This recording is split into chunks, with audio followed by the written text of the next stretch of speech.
Friends, എല്ലാവർക്കും നമസ്കാരം. അപ്പോൾ എല്ലാവർക്കും ഇന്നത്തെ അത്യുഗ്രൻ വിശേഷത്തിലേക്ക് തന്നെ സ്വാഗതം.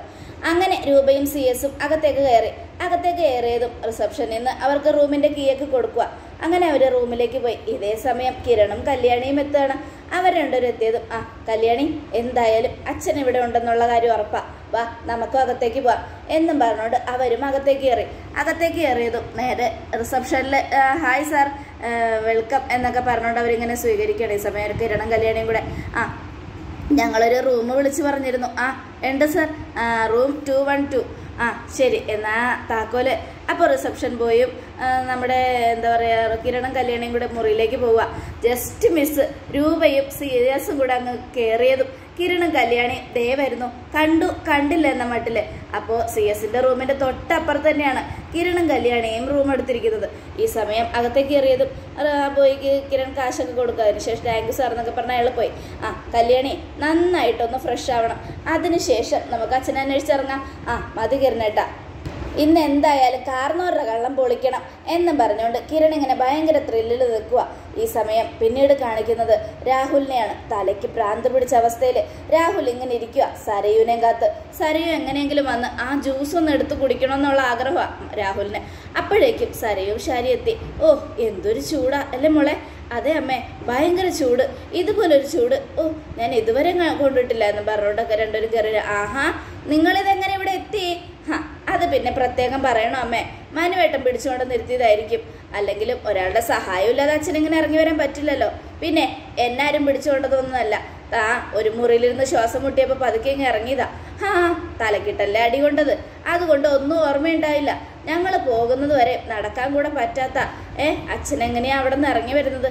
അച്ഛാ, മനുവേട്ടൻ ഇറക്കിയത് അച്ഛൻ ഓർമ്മ കാണില്ല എന്നൊക്കെ പറഞ്ഞുകൊണ്ട് ഇങ്ങനെ ഇരിക്കുക. എന്തായാലും നിങ്ങൾക്ക് വേണ്ടി ഞങ്ങൾ പ്രാർത്ഥിച്ചിട്ടുണ്ട്. അതുകൊണ്ട് നന്നായിട്ട് നിങ്ങൾക്ക് പെട്ടെന്ന് സുഖമാവാൻ, പെട്ടെന്ന് നന്നാവട്ടെ. എനിക്ക് വേണ്ടി ആരും പ്രാർത്ഥിക്കണമെന്നൊന്നുമില്ല, പക്ഷേ ഞാൻ ഇങ്ങനെയൊക്കെ ചെയ്യുന്നതും പറയുന്നതും എന്തുകൊണ്ടാണെന്ന് നിങ്ങൾക്കൊക്കെ നന്നായിട്ട് അറിയാം എന്നൊക്കെ പറഞ്ഞുകൊണ്ടിരിക്കുക. അപ്പോഴേക്കും സരയു കാറിലാണ് പോയത്, എന്നാലും വല്ലാത്ത ദാഹം, ഞാൻ ഒത്തിരി ജ്യൂസ് കുടിക്കട്ടെ മോളെ, എനിക്ക് വേണം ജ്യൂസ് എന്ന് പറഞ്ഞുകൊണ്ട് രണ്ടുപേരും പോയി മുസമ്പി ജ്യൂസ് എടുത്ത് കുടിക്കുക. അത് കണ്ടതും രാഹുലിന് ഭയങ്കര സന്തോഷം. ഞാൻ മരുന്ന് കലക്കി വെച്ചാൽ അതേ ജ്യൂസ് തന്നെയാണ് സരയു എടുത്ത് കുടിക്കുന്നത്. എന്തൊരാശ്വാസം, ഇപ്പം തന്നെ അവളുടെ വയറ് കലങ്ങാൻ തുടങ്ങും എന്നും പറഞ്ഞ് ഇങ്ങനെ ആലോചിച്ചുകൊണ്ടിരിക്കുക.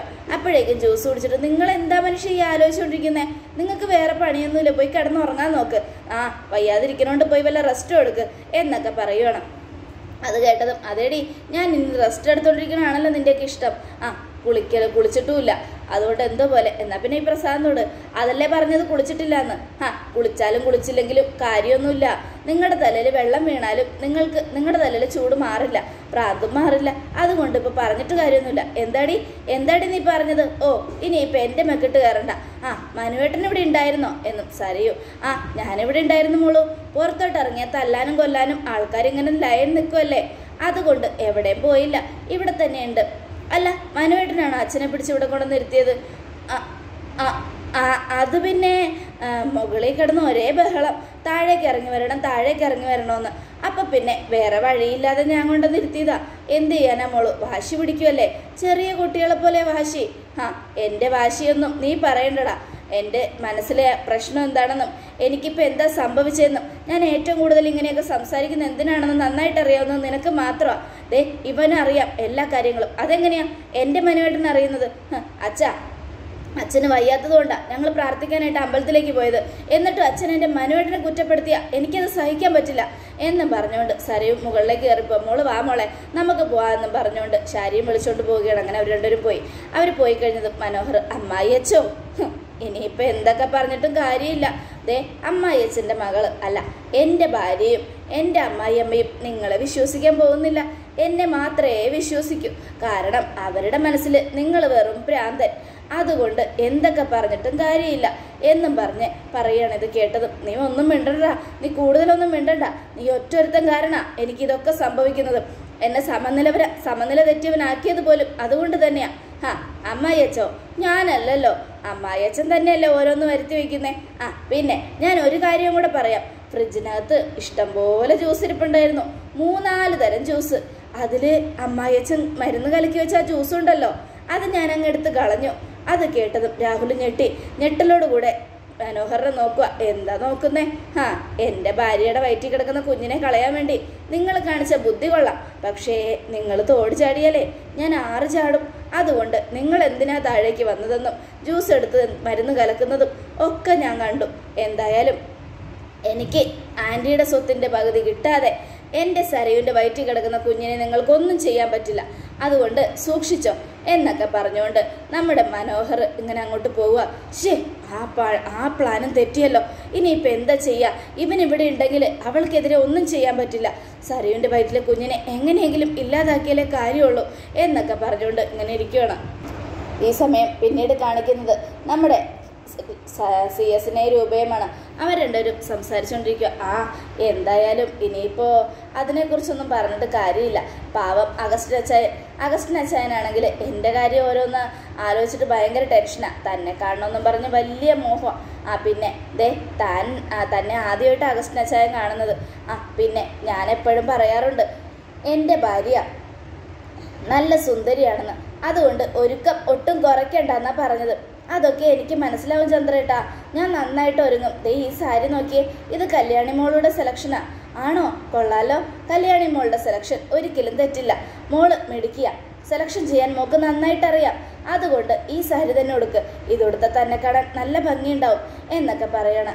ശരി ചന്ദ്രേട്ടാ, ഞാൻ എന്നാ ഇത് തന്നെ ഇട്ടിട്ട് വരാം. അറിയാലോ, മേക്കപ്പിൽ ഒട്ടും പുറകോട്ട് പോരുത്. ശരി ചന്ദ്രേട്ടാ എന്നൊക്കെ പറഞ്ഞുകൊണ്ട് അവരിങ്ങനെ സംസാരിച്ചുകൊണ്ടിരിക്കും. ഈ സമയം കിരണും കല്യാണി. അല്ല കല്യാണി, നയന വല്ലതും പിന്നീട് വിളിച്ചായിരുന്നോ? വിളിച്ചായിരുന്നു കിരണേട്ടാ. എന്താ അവിടെ വീണ്ടും പ്രശ്നമുണ്ടോ? പിന്നെ വാലന്റൈൻസ് ഡേ കഴിഞ്ഞതിന് ശേഷം അവിടെ മൊത്തത്തിൽ പ്രശ്നമാണ്. എന്ത് പ്രശ്നം? നയന ചെളി ചവിട്ടിയതും പിന്നെ അത് വലിയ ന്യൂസ് ആയതും ഒക്കെ ആദർശിന് ഒട്ടും ഇഷ്ടമായില്ല എന്നാണ് പറഞ്ഞത്. എന്നാലും എന്ത് കാര്യം ഇവനീ ചെയ്യുന്നേ? നയന ചെളി ചവിട്ടിയത് എന്തിനാ? അമ്പലത്തിലേക്കുള്ള പ്രതിമ ഉണ്ടാക്കാൻ. ദൈവത്തിനെ കൈയെടുത്ത് തൊഴാം അത് ഉണ്ടാക്കാൻ ചെളി ചവിട്ടുന്ന എത്ര വലിയ കുറ്റമാണോ എന്നൊക്കെ ചോദിക്കണം. അത് ആ വീട്ടിലുള്ളവർക്ക് മനസ്സിലാവുന്നില്ലല്ലോ ആദർശേട്ടാ. ആകെ മുത്തശ്ശൻ മാത്രമേ നയനെ മനസ്സിലാക്കുന്നുള്ളൂ. എന്ത് ചെയ്യാനാ, നയനയ്ക്ക് സപ്പോർട്ട് മുത്തശ്ശൻ മാത്രമേ ഉള്ളൂ എന്നൊക്കെ പറയാണ്. ഇത് കേട്ടതും എങ്ങനെയെങ്കിലും അച്ഛൻ്റെ അമ്മയുടെയും കാര്യമൊന്ന് കണ്ടുപിടിച്ച് കഴിഞ്ഞാക്കട്ടെ. അതിനുശേഷം എത്രയും പെട്ടെന്ന് നമുക്കിനി നയനയുടെ കാര്യം കൂടെ പറഞ്ഞ് മനസ്സിലാക്കാം. ആദർശിനെയും നയനയും എങ്ങനെയെങ്കിലും ഒന്നിപ്പിച്ചേ പറ്റൂ. അതിന് തടസ്സമായി നിൽക്കുന്ന ആദർശിൻ്റെ അമ്മയെ എന്തെങ്കിലും പറഞ്ഞ് മനസ്സിലാക്കിയേ പറ്റൂ. അവർ പറഞ്ഞാൽ മനസ്സിലാവുന്ന കൂട്ടത്തിലല്ലല്ലോ കിരണേട്ടാ. നമ്മൾ അന്ന് എന്തോരം പറഞ്ഞതാ. എന്നിട്ടും നയനയെ ഒന്ന് അംഗീകരിക്കാൻ പോലും അവർ തയ്യാറാവുന്നില്ല. അതിന് മാത്രം നയന എന്ത് തെറ്റാ അവിടെ ചെയ്തതെന്നാ ഒരു പിടിയും കിട്ടാത്തത് എന്നൊക്കെ പറഞ്ഞുകൊണ്ട് കല്യാണം ഇങ്ങനെ നിൽക്കുക. അവളുടെ ആ ചേച്ചി ഉണ്ടല്ലോ നവ്യ, അവളാണ് ഇവിടെ നിന്ന് പുറത്താകേണ്ടത്. അയ്യോ അതെന്തിനാണെന്നോ? വയറ്റിലൊരു കുഞ്ഞില്ല, എന്നിട്ട് കുഞ്ഞുണ്ടെന്നും പറഞ്ഞ് എല്ലാവരെയും പറ്റിച്ചുകൊണ്ട് നടക്കുമല്ലേ അവള്. അങ്ങനെയുള്ളപ്പോൾ അവൾ ആ വീട്ടിൽ നിൽക്കാൻ പാടില്ല. എത്രയൊക്കെ ആയാലും നയനയുടെ ചേച്ചിയല്ലേ കിരണേട്ടാ. ചേച്ചിയാണ് എങ്കിലും സ്വന്തം അനിയത്തി ആ വീട്ടിൽ നിന്ന് പടിയിറക്കി വിടാൻ കൂട്ടു നിൽക്കുന്ന അവളല്ലേ അവള്. അതുകൊണ്ട് അവൾ അവിടെ നിന്ന് ഇറങ്ങിപ്പോയാലും വേണ്ടില്ല. പക്ഷെ നയനയെ എങ്ങനെയെങ്കിലും അവളെ ഒന്നിപ്പിച്ചേ പറ്റൂ എന്നൊക്കെ പറയുവാണ്. ഈ സമയം അഗസ്റ്റിൻ അച്ചായ CS-ന് ഫോൺ ചെയ്യുക. ഹലോ, അച്ചായ എവിടെയാണോ? ഞങ്ങളിവിടെ മുറിയിലുണ്ട്. ഞങ്ങൾ എന്തായാലും നല്ലതേ എല്ലാം ഒരുങ്ങി നിൽക്കുക. എന്നാൽ താനേ റെസ്റ്റോറൻറ്റിൽ പോയി എന്തെങ്കിലും ഓർഡർ ചെയ്തോ, ഞാൻ ഓൺ ദ വേയാ എന്നും പറയുകയാണ്. ഇത് കേട്ടതും ശരി അച്ചായ, എന്നാൽ പിന്നെ അങ്ങനെ ആയിക്കോട്ടെ എന്നും പറഞ്ഞുകൊണ്ട് കിരൺ ഫോൺ കട്ട് ചെയ്തു. CS ഫോൺ കട്ട് ചെയ്തു. ഈ സമയം രൂപ വരിക. കൊള്ളാലോടോ, ഈ സാരിയിൽ തന്നെ കാണാൻ ഇനിയും ഒരു 10 വയസ്സ് കുറയും. ആണോ? ഒന്ന് പോ ചന്ദ്രേട്ടാ. എടോ, എൻ്റെ കൂട്ടുകാരോടൊക്കെ ഞാൻ പറഞ്ഞിരിക്കുന്നത് എൻ്റെ ഭാര്യ ഭയങ്കര സുന്ദരിയാന്നാ. അതുപോലെ തന്നെ സുന്ദരിയ താൻ. പക്ഷേ ഇപ്പോൾ അതിനേക്കാൾ സുന്ദരി താൻ 2 മക്കളുടെ അമ്മയാണെന്ന് ആരും പറയില്ല. പിന്നെ നമുക്ക് 2 പേരക്കുട്ടികളുണ്ടെന്ന് ആരെങ്കിലും പറയോ? മുത്തശ്ശനുമാണ്, നമ്മൾ അമ്മയും അച്ഛനുമാണ്, അമ്മായി അമ്മയും അമ്മായി അച്ഛനുമാണ്. ഇതൊന്നും ആരും പറയില്ലടോ. നമ്മളെ കല്യാണം കഴിഞ്ഞ് 10-20 വർഷം പിരിഞ്ഞ് ജീവിച്ചവരാ.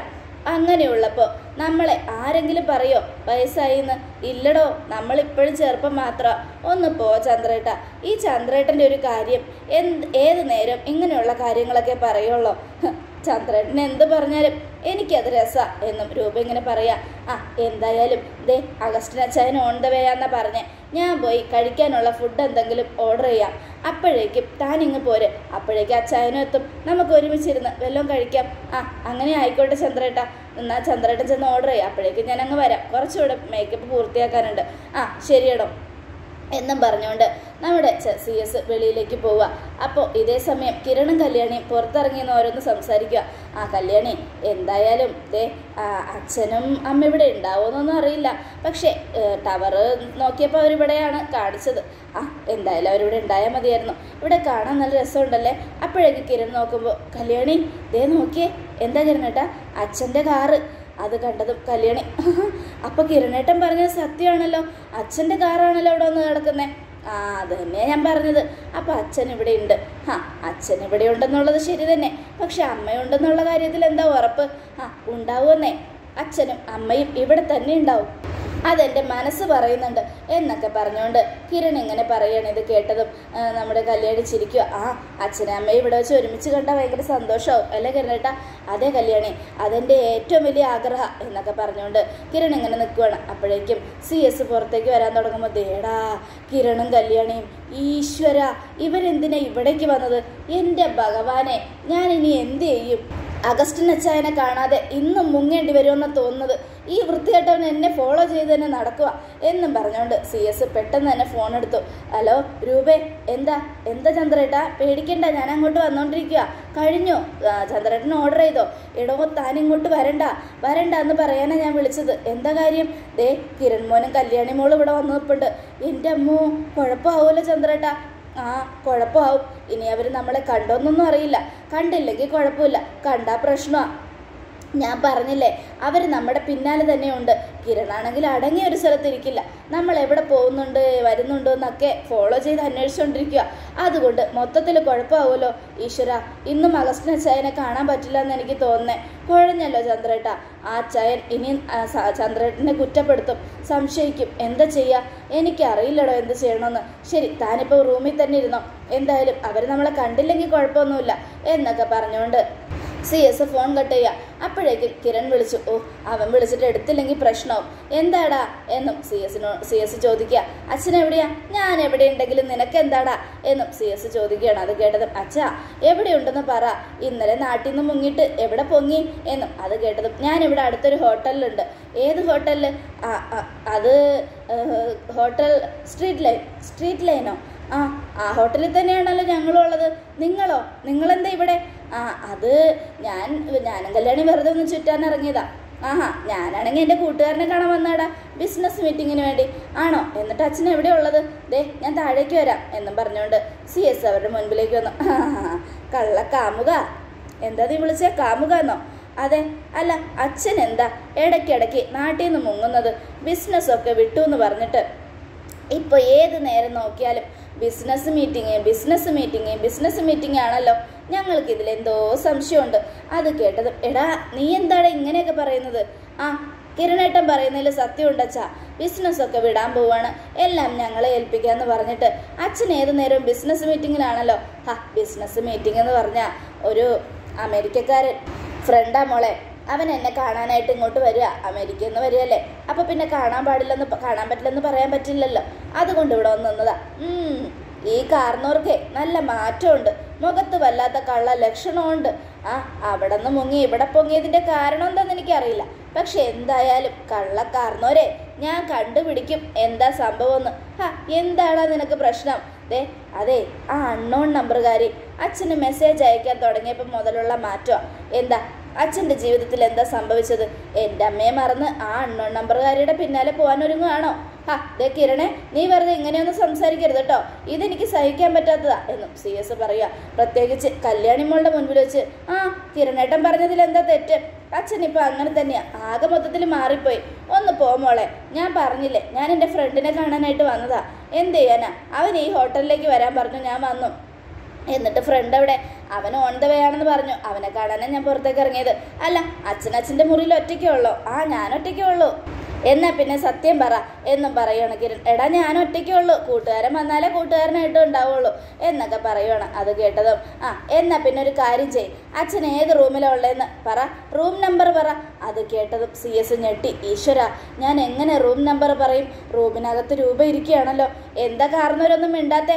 റൂം നമ്പർ പറ, ഞാനും കല്യാണി ആ റൂമിലേക്ക് വരാം, നമുക്ക് അവിടെ ഇരുന്ന് സംസാരിക്കാം. അതല്ലേ നല്ലത്, ഈ വെയിലത്തിരുന്ന് സംസാരിക്കുന്നതിനേക്കാളും. അപ്പോൾ CS ഇങ്ങനെ എന്ത് ചെയ്യണമെന്നറിയാതെ നിൽക്കുകയാണ്.